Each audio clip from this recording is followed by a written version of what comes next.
Headline: Bitcoiners post your mom as OP return spam. Published at 6:15 p.m. UTC, May 9, 2025.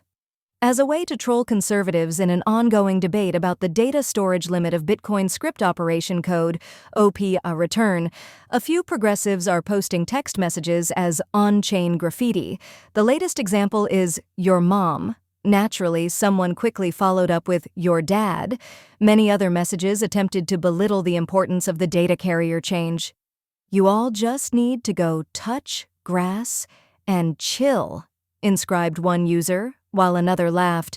Filters don't work, so this TX now lives forever.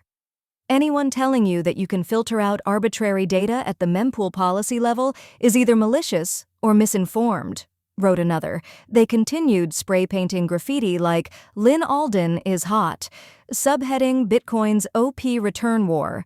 The central disagreement between the two sides of Bitcoin's OP return war is the amount of data that Bitcoin Core, the world's most popular queue of pending transactions, propagated across tens of thousands of full nodes, allows in its mempool. Since 2016, Bitcoin Core's OP return data carrier limit has been 83 bytes.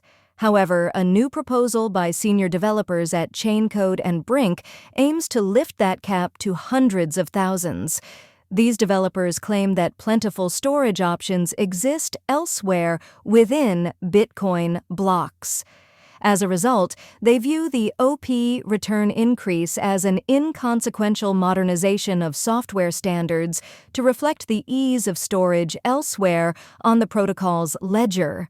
The conservative defense, led by a rapidly growing cohort of NOT's full-node operators, argues that easing OP return is a slippery slope toward arbitrary, non-financial use of Bitcoin's blockchain.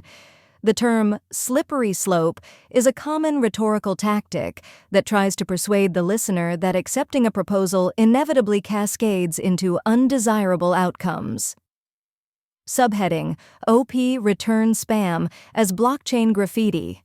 In the meantime, blockchain graffiti has become a lighthearted tactic of the progressives, in keeping with their rhetorical tactic of meiosis, understatedly characterizing something as mundane in order to persuade the listener to accept the premise as no big deal. Users in favor of lifting the limit are simply spamming OP return data with arbitrary text messages. They hope to illustrate the futility of attempting to filter out all spam. Although the text messages are less than 83 bytes in size, they're clearly unrelated to the transactional movement of BTC. In other words, they poke fun at the data limit as though it's not effective.